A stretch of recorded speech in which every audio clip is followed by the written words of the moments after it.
বন্ধুরা, এই দেখো আমি একটা শাক রান্না করছি।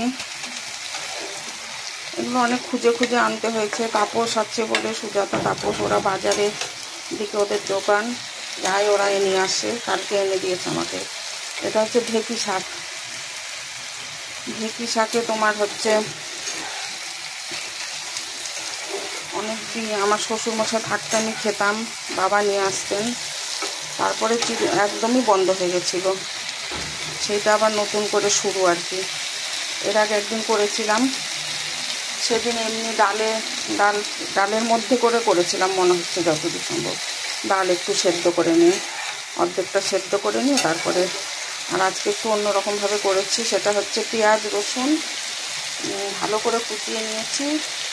সর্ষের তেলের মধ্যে কালো জিরে আর 5 ফোড়ন দিয়েছি। ফোড়নে শুকনো লঙ্কা ফোড়ন দিয়েছি, এই যে শুকনো লঙ্কা।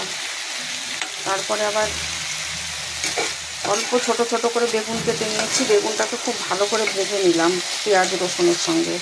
পেঁয়াজ রসুনটা আগে ভালো করে ভেজে নিয়েছি লাল করে, তারপরে দিয়েছি বেগুনটা যখন ভালো ভাজা হয়ে গেছে, তারপরে শাকটা দিয়ে দিয়েছি। এটা খুব কচি আছে আজকে শাকটা। তারপরে নুন হলুদ যেমন, আর শাকে তো জানো নিরামিষে, আমি সব নিরামিষে দিই না, তবে এখানে একটু সামান্য একটু চিনি দিয়েছি।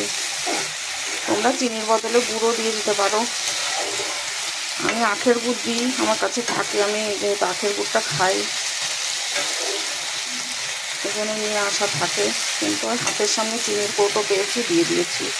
আর কাঁচা লঙ্কা কুচিয়ে দিয়েছি, একটা কাঁচা লঙ্কা করে দিয়েছি, তোমার হচ্ছে চিড়ে দিয়েছি। এমনি একটা ছোট ছোট করে কুচি করে দিয়েছি, একটা চিড়ে দিয়েছি, যে যেমন ঝাল খাবে আর কি।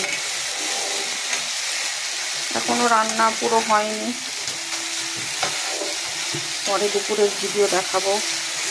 কারণ আমার সব ডিসিশান চেঞ্জ হলো। রান্না করবো এক, সবজি তরকারি বার করেছিলাম, কিন্তু হয়ে গেল উল্টো। তাপস এখন একদম 3তলার ছাদে বসে বসে দেশি মোরগ কাটছে। ওকে একটু গরম জল টল করে দিয়ে এসছি, ও রেডি করছে।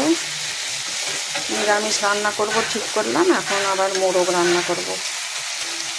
সেই দুপুরের ভিডিওতে দেখিয়ে দেবো তোমরা কে কী রান্না করছো।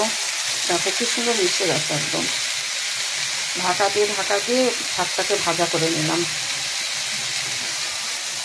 তোমরা কে কে ঢেঁকি শাক খেতে ভালোবাসো? আমি সম্ভবত